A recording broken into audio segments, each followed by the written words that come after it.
Hi everyone, welcome back to my YouTube channel. My name is Ramaila and thank you so much for joining me today. So as I promised from my last video, Let's Talk Accounting, I did say that I would bring a few of my friends that I was in the APC group with, just to give their perspective about what is APC, what challenges that they come across in anything APC related, right? So this first episode, I want to call it an episode because we couldn't shoot everything all in one go. So what I figured is that I would release maybe 2 or 3 videos just answering any of your APC questions.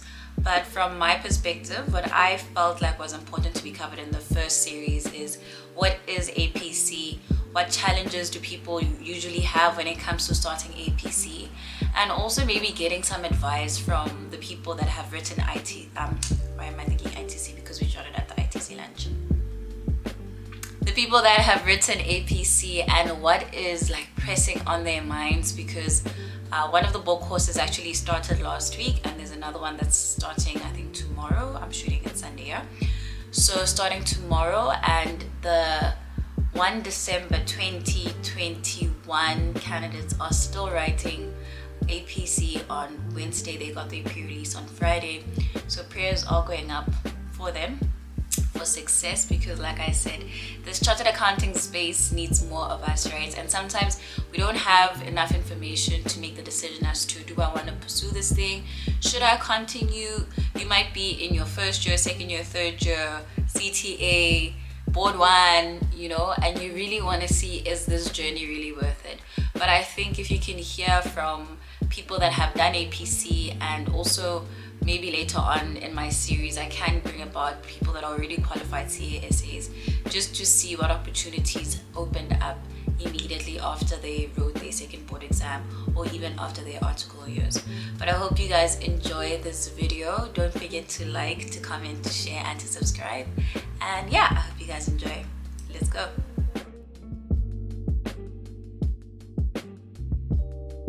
Hi guys, welcome to my YouTube channel. My name is Ramaila, and on this channel it's all about learning, growth, and contribution. So today we have special guests, like I promised, with my APC group. Over here we have Miss Nombuyelo Bengu, a good friend of mine. 2 of my friends couldn't make it to this event, but we have Celeste over here. I'm going to zoom in the camera real quick. There's Celeste over here, and there's Bianca over here. And then we have the man of the moment, the only guy that's going to balance this group out. We have Offensa over here. Anyway, we're going to give you just a breakdown of what APC is all about. So some people are writing APC, I think, soon on Wednesday. They got their pre-release today. But then this is also for people that are going to be doing APC throughout the year. So I thought it would be a good idea to have the different perspectives from my 2 members, because we are all successes here, guys. We all passed, we all made it, we're all flourishing in the CASA vibe. So Nombulelo, for you, how did you go about APC? And how do you feel about APC? Let's start there. I still don't know. I still don't know how I feel. It still doesn't feel real. Like, I wake up some days and I'm like, yo, I did it. Yeah. First attempt, and I got it right. You know, you really want to get it right on your first attempt. But if you don't, it's still fine. But I mean, it releases so much off your shoulders. Yeah. And then Fenta, for you, the process of APC, your mindset, when you started APC and you had to go to your first lecture, what was it like? I don't know, like, honestly, it only just kicked in on like when we were about to write the final exam. I think from like the first lecture all the way to like when I wrote, it felt like imposter syndrome. I was just like, it's happening, but it's not really happening, you know? Yeah. It only kicked in on like the last day. I'm just like, wow, if I don't do those right, I'm gonna write in a year, you know? So that's when it like clicked in. But other than that, yeah, I think that's when it actually clicked in. But I'm so glad that's your experience. Because for Lesotho and I, it's not the same. It clicked in when we got those results, and it said you had the sub. So you realize, if I don't pass the sub, it's done. Like, you look at your group, they're all successful, and you're like, I cannot fail them. It cannot be a 3-man show. Yeah. Let's do this. So just a backstory, what happened is that obviously with APC, it's the Assessment of Professional Competence by SAICA, and it's basically your second board exam, right? Just before you qualify. So the context of this exam is just a case study that you get. There is a number of you that can be in the group, depending on what you're comfortable with, right? So for us in the group, there's obviously 5 of us over here. And basically what happens is you get a case study that you are going to research for a period of 5 days. And in your 5 days, you identify what they call triggers. And this is basically concepts that will allow you to research each fundamental that we're studying, whether it's tax, management accounting, financial accounting, or what's the other one? Yeah, that Auditing. What are we doing this one. Celeste, our audit master. We're auditing you. How are you forgetting it? So audit, yeah. So you have your 5 days, you have your triggers, you use your fundamentals, and you basically do your research. You come together, you exchange your research, and you basically make the research your own. So then afterwards, you've got 1 day to write your exam, which is essentially 8 hours. And basically the structure of it is literally responding to emails. So whether this email is in the context of a CEO or CFO, depending on what newly qualified role you are stepping into as a CA, that is how the APC works. You are basically a newly qualified CASA. So your mindset when you are writing is that you're already qualified. You can't be writing this exam like I am trying to qualify, because they are seeing whether you are worthy enough to have the 4 letters, guys, because we are paying a lot of money for these membership fees. I don't know what it's going to be like when we are capable, but I'm not ready, but it is what it is. Okay, so Nombulelo, for you, what challenges did you have with APC? Because I know a lot of people have apprehension when they write APC. They already have this idea of, oh, it's the last one. Yeah, but I think for me, what was most challenging was understanding what was really going on. Yeah. I knew I'm writing this exam, and everyone I've spoken to is telling me about the file, about the group, and whatnot. And it's January, everyone has a group already, and I'm like, okay, shucks, I'm failing this thing, I don't have a group. And then you have to scramble for a group, you find your group, but I also feel like the process of selecting a group can be improved, because you, like for us, we found people on the UCT website who don't know them, and we formed a group with them, which is, it's not bad, but also you form a group and you don't know what's supposed to happen next. You know you're supposed to have this file, but when do you start compiling a file? Do you compile a file as you get your notes, like what's going on? Yeah. And only when you get to June, you start to understand what your file is, what it's supposed to have. But I think another thing that was very challenging for me was that although we had APC, life was still going on. Yeah. Things were still happening. You still had work. You still had to perform at your best. You still had to show up as a daughter, as a sister. But then it's all and not. So I feel for me, the biggest challenge was the work-life balance, where I had assignments, but I also had a deadline. So what's more important? And to be quite honest, I prioritized my work over my assignments and whatnot. Hence we wrote this up. Hence we wrote this up. And I can be honest with you now, I failed each and every assignment. But because I was stressing so much about APC, it didn't help that I was neglecting it for work. Because even in my work, you could see that, okay, this person is stressed. So what I found the most challenging was the work-life balance. Yeah. I think if I could balance that, it could have gone a whole lot smoother. Yeah, you're actually right. So Fenza, for you, I know work-life balance, I feel like is going to be everyone's chat. Yeah. We all know, all of us here, if we're not daughters, sons, sisters, girlfriends, boyfriends, like we have a life. We have a life outside of work. So for you, how did you have the conversations with the people around you to let them know it's about to get late? I think, I don't know, I think my life is not as complicated as it seems to everybody else, you know? The only thing that I think APC kind of like stepped into was my relationship with my girlfriend, because obviously it was like every weekend I was studying, and, you know? And it was like, okay, there's date night today, and then obviously Jimmy today I need to study, and then we have to move in another week, you know? Come next week I'm moving in another week, you know? So I think that was the only thing that I dabbled with, but as far as work-life balance, my clients are really relaxed. I'm on the same time as Bianca, and she makes sure that we knock off at 3:30. So, Bianca! Yeah, it helped to have like that leverage with like my buddy over here. Yeah. So yeah, I don't know. Yeah. So I think. Yeah, it gets lit. you know. So I think it was nice to have like somebody like the same person on my team, because we leveraged ourselves, like, you know, we leveraged that. Obviously we were two seniors on like our client, right? So obviously if we're deciding today that, you know what, today we're taking half day together, you know. So work-life balance was like, it was a struggle, but obviously I tag teamed and my girlfriend understood. So yeah, I don't know, I dealt with it pretty well. Like I didn't notice it until it finished, you know. So the yeah. support structure is quite important. Yeah, no, it is. Okay, so here's Celeste. I'm gonna pin her, guys, because as you can see, virtual live has already allowed us. Oh my gosh. Okay, let's pin you.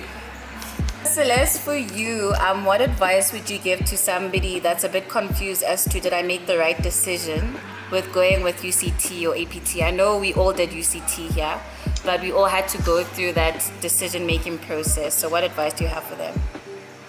I think my biggest advice would have to be, firstly, you need to just assess yourself. It's not about like what the people around you are doing. You know, if the people around you are all choosing one course and you feel the pressure to like follow that course and be like, okay, everyone's doing UCT, I'm going to do UCT, that's not really the right way to go about it, because at the end of the day, even though both courses are for APC preparation, they're structured differently.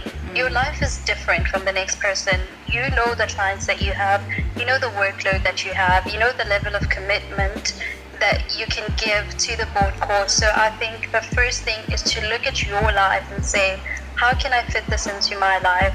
Because I know, for example, the UCT one, we had assignments every week. In the beginning, it's rough as hell. So if you are somebody who is constantly working overtime, constantly busy, you have no time to give to it, you need to consider, am I actually going to benefit from this course, or is this going to be a bad decision for me?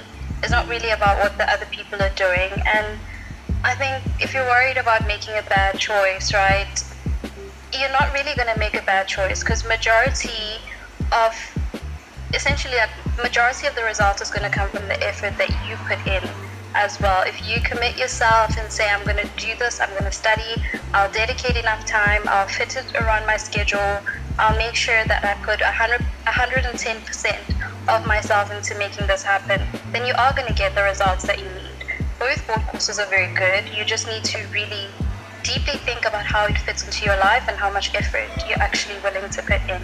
Yeah, 100%. Thanks for that, Celeste. So for you, I think maybe if you can just walk us through rounding up to those days when you're writing, whether it's your first assessment or your second assessment or even the final, what was your mindset when those dates were approaching? I think, my mindset was to try and stay as positive as possible. I think, look,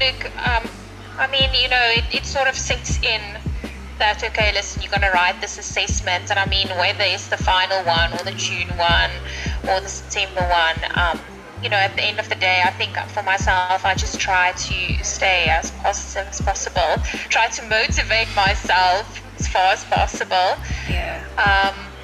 And that's obviously where I think the group also helps, because I think us as a group and as a team work so well together that you sort of had this kind of confidence, but also then your team motivates you. And then I just wanted to know, in terms of your family, like how was the family support from them, and did you have like conversations around APC time to let them know, okay, listen, I'm not going to be that available this year? Or is it a situation where your family just understood your course and then they just went with however you were? I think it was, it was something that, one had to communicate. I think, because you went through your first year of articles, your family sort of had this impression now that, okay, listen, you're really on work weekends, you don't always work and things like that. So you're available. So I think, that was something, I had to communicate it, but I must say, like, everyone was very, very supportive. So I was very fortunate in that instance to have, like, very supportive people around me, very supportive family. So Celeste, for you, what would be one thing that you would tell an aspiring APC candidate and just how they should go about APC. So you have a tutoring background, you are our audit master, you have a lot of wisdom, but I think a lot of people, sometimes they will walk into APC and they think because I'm so smart I probably don't need to work as hard, or the opposite is true where I'm so smart and I really have to prove myself. So what would be the one thing that you would caution them on or just advise them on? Okay, I think firstly, the first warning, and this is like coming from like my perspective of, I feel like I've just always been giving that impression of, you know, the person who is always prepared or always like has the answers to things. That's the impression that people just get. But I think the one advice that I have for people is that even though, let's say like, okay, you're an A student, you know, you are top everything, you're top this, top that, whatever, like all that is great and all, but you need to remember that you are working with other people and there's no way that you can know everything. So humility is something that I think everyone needs to have, especially if you're coming from a background of, oh, I've been the top everything. Like APC is such a different experience from academia. If you're someone from an academic background and you know that you're academically strong, there's nothing wrong with that, it's great, but also remember the fact that APC is a different ballgame. This is now going into a more practical setting. You're going into a setting where you have to demonstrate not just your technical know-how. It's not like ITC where if you are technically strong, then ITC, you got it in the bag type of thing. Like with APC, there's more involved. There's technical aspect, there's a professional aspect. You have to learn from the people around you. Be open to receiving other people's opinions. Be open to receiving other people's help and knowledge, and interact with your group mates and like learn from each other, build onto one another's strengths, help each other. If you know that you are weak in a certain area and somebody in your group is strong in a certain area, learn from that person, talk to each other. And I think that's also where it's important to build like good relationships with the people that you have in your group, because it's very difficult to learn with somebody if they feel like they're on top of the world and they know everything and it's your way or the highway in a group. So exercise that sort of humility and also exercise that sort of like the people skills and get to know the people in your group and actually build good relationships, because that's going to help you in terms of like growing with your group, making sure that you get the different perspectives that you need, making sure that you're improving your professional skills as well, because that's one aspect of APC that they do test. The way you respond to emails in those tasks that they give you, your tone has to carry through professionally. The way you interact, regardless of the person's grade, you have to be very professional. You have to essentially gauge the kind of relationship that you would be expected to have with that sort of person. And so it's important for you to be cognizant of the fact that it's not just about what you know, it's about how you interact with the people around you and how you actually use all of those interactions in order for you to develop yourself a bit further. 100%. Thanks, Celeste. Cool. Okay, so we actually had to stop shooting because we are actually at a work function and they were setting up for other events. So hopefully you guys enjoyed the first part of the APC series, and then we're going to shoot some more content. Let us know if you guys have any other questions so that we can build on it. But for now, it is ITC results, the first board exam, and we are at that work function. There are some balloons over there. I'm just currently walking back. And then, yeah, I hope you guys really did enjoy that video. Don't forget to like, to comment, to share, and to subscribe. And I'll see you guys in my next video. Bye.